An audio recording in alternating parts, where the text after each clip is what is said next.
How do you think and feel about hope? Yeah, great question. I don't even know where to start, I but know, where does that word normally take you? That's where I want it takes me in two different camps. So there's the camp of back in the early days of learning about conscious thought and the impact our thinking has on our experience, and that hope was lame. Like you want to have, and you want to envision you experiencing it, but hope was like never quite there. Right, if you're hoping, you don't have. Right. For sure. So there's that. Yeah. And the other one is that hope is awesome from the place of it's like it's springtime, and what's lovely about this time of year is all the new growth on all the foliage, whether it be trees or bushes or anything, right? And they're the expression of hope. You know, they're sprouting out and soft and green, and like I said, I saw the little spruce tree and it was like, oh, look at me, and it's only this big, right? But behaving like it's a big spruce tree in my mind. Yeah. And so to me, that's the other arm of hope. It's like that, I think it's the piece that keeps anybody going.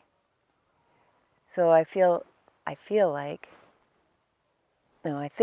that this anti-hope, it's a weak word. I get it.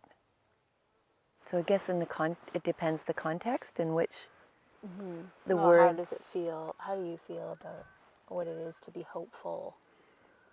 Yeah, I think that's the beginning of. As an optimist, hope is the first bud of a possibility. I guess you're right in that there's two, I mean, you described it as two camps of like, what you once maybe thought of it or how it was used versus not, but like, versus the other way. But you could have, I mean, hope could be used both ways still. Totally. Like, like, oh, well, here's hoping. Right. But not actually believing or Right. buying. Or Right. Right. And or owning. Or 100%, because, oh, well, I hope I get that raise. Right. I hope it Or all works out. I hope it all works out. Instead of, you know what, it's all going to work out. It always does. So in that context, it's hope can be really lame, can be really weak, can be actually like almost a defeatist.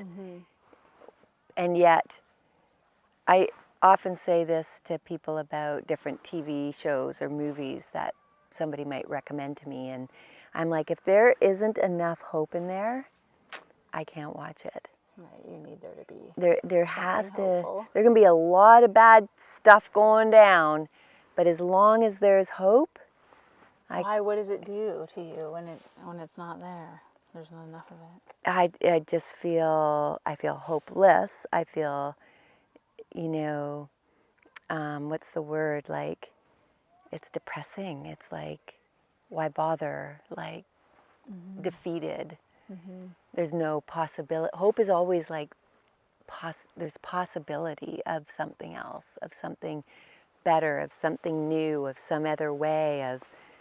Does the storyline, like the show or the movie or whatever, the book, does the storyline present the hope, or do you have it? I think the storyline presents the hope. Like if the storyline is all, I'm trying to think of, different, like most of them have hope in there. Like it can be a catastrophic world climate thing, apocalypse thing happening, but people band together and they're gonna make it through, like it's gonna be okay.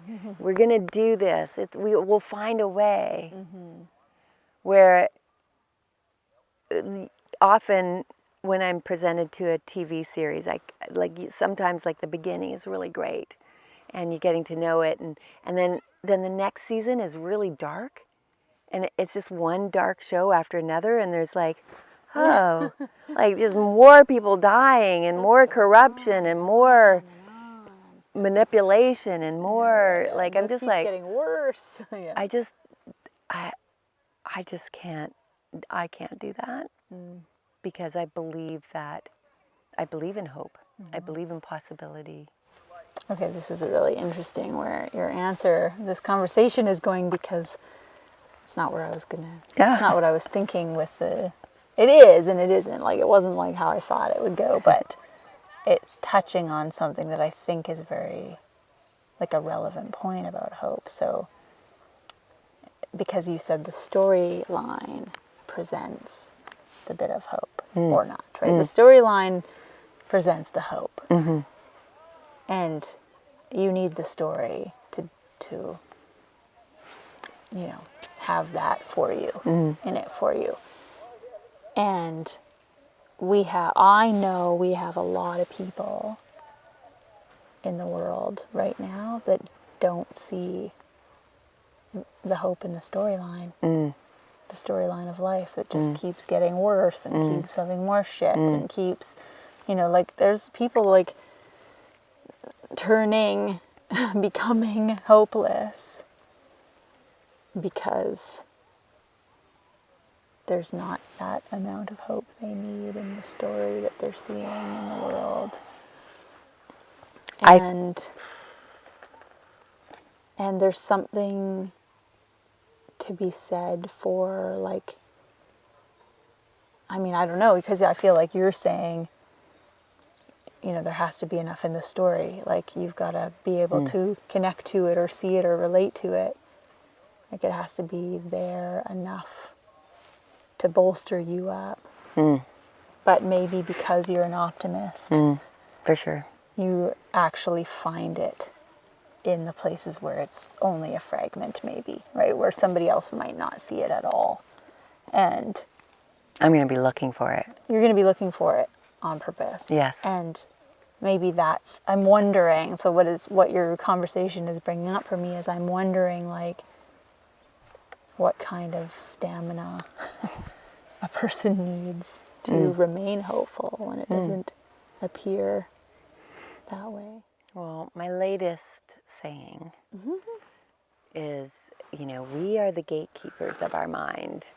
And that's an important part, because if we are always turning our attention to doomsday storylines,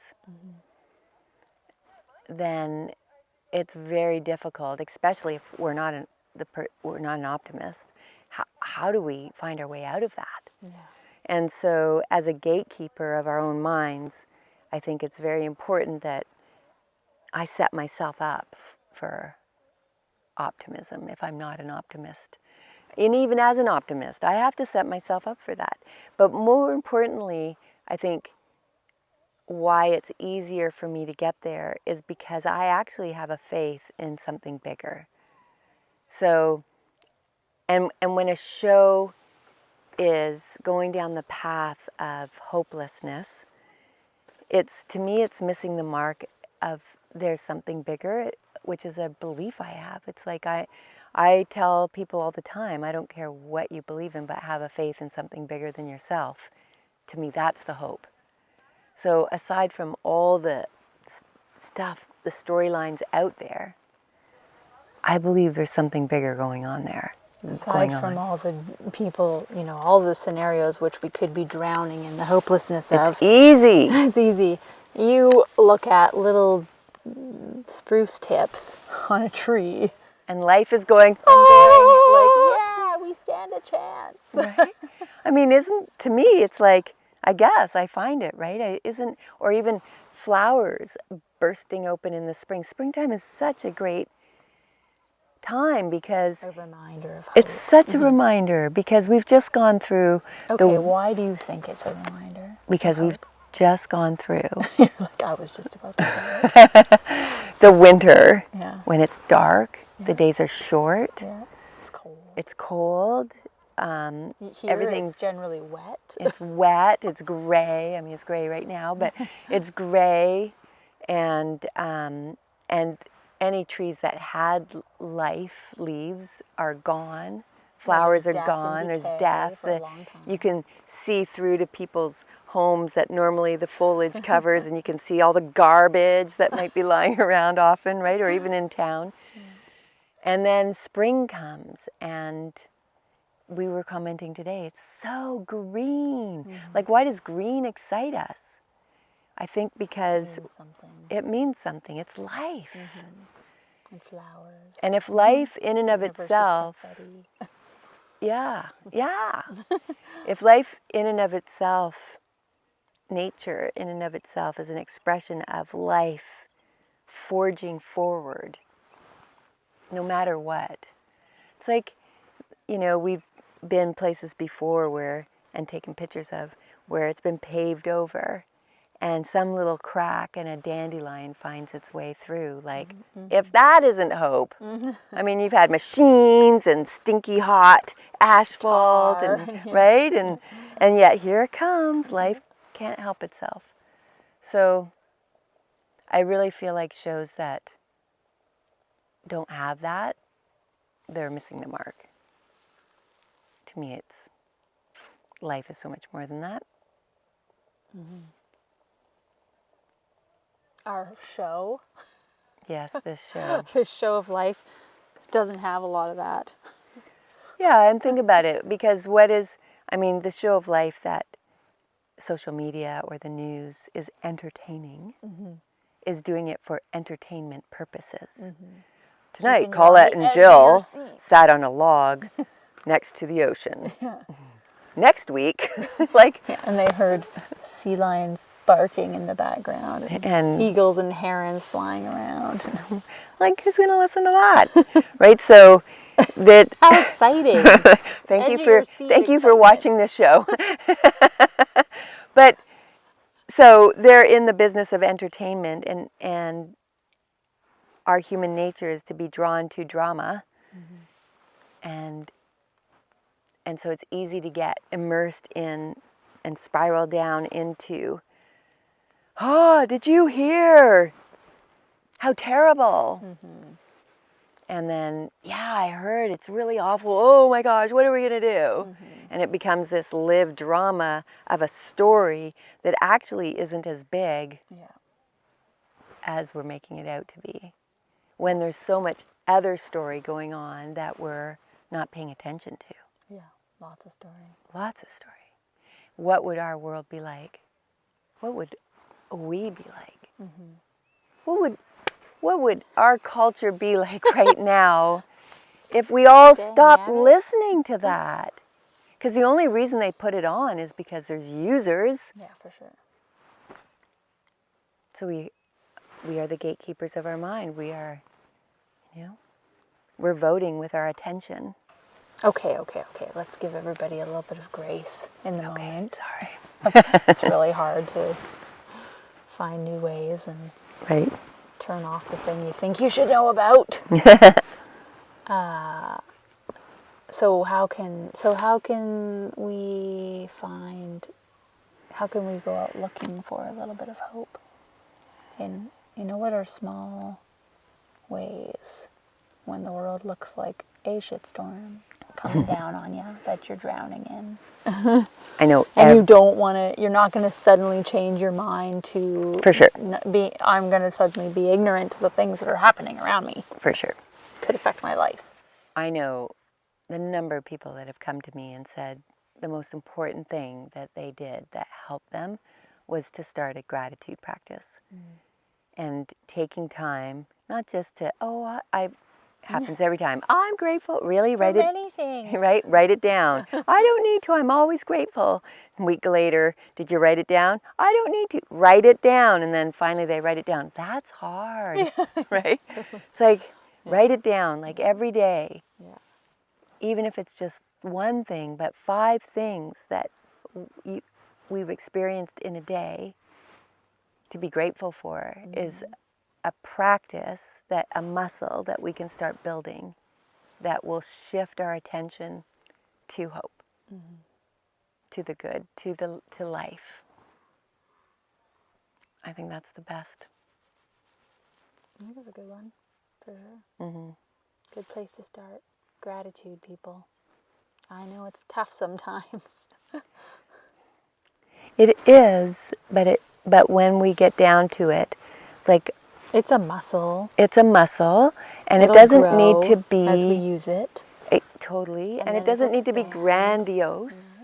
Well, it could be little Right? things. I'm grateful that we're sitting on this log and I didn't get a sliver, Like, I'm grateful that, what, you think of something? Well, I'm grateful that we live in this, Well, that's grandiose. I'm trying to make it, oh, small something. right? Because, I'm of grateful course. that because we're sitting oceanside, I'm not getting eaten alive by bugs. There's just a few. It's no big deal. Right. I'm grateful that I have you as a friend, right? That's grandiose. Is it? I hope somebody has a friend. I'm kidding. I'll be your friend. No, for sure. I'm grateful for smiles. I'm grateful for the cashier that told me to have a happy day. Yeah. Really, we start with the small things. Yeah, it's hard.